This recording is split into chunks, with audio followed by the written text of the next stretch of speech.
Кешірші мені. Кешірші мені. Раббым, кешірші мені. Туған отанымды тастап, айдаладағы Сирияға кетіп ақмақ болғаным үшін кешірші. Кешірші мені. Сенің берген нығметтеріңді бағаламағаным үшін. Сен маған отан бердің, атана бердің, денсаулық еркіндік бердің. Ал мен болсам, әке-шешемді кәпір деп, нанын жеп суын ішкен отанымды тастадым. Еркіндікті бағаламапты.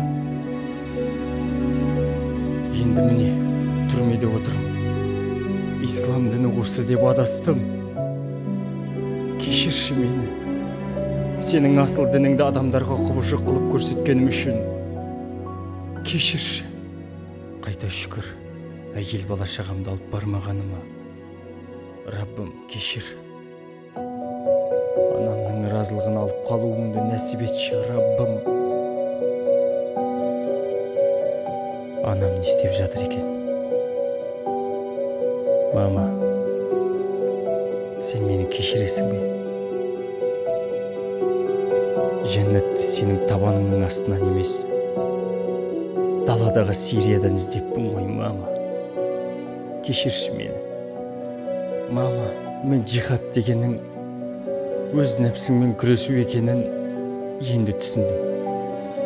Енді менен қорықпашы. Менің көзім ашылды. Анашым, осы жерден шығып алайын. Тек сен үшін өмір сүретін боламын. Кимегеніңді кигізіп, ел жерді аралатып, қыдыртатын боламын. Сенші маған. Ертең қазағыма, халыққа қай бетіммен қараймын. Қазақ ұлты адасқан, жахилдердің отанында тұрмаймын деп сатып кеттім ғой. Қалайша сонша надан болдым.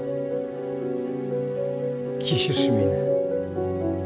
Елім, отаным. Кезінде бағынбаған басшылардың арқасында еліме оралып отырмын. Мені отаныма қайтарған ел басшыларына мың алғыс. Осыдан жазамды өтеп шығайын.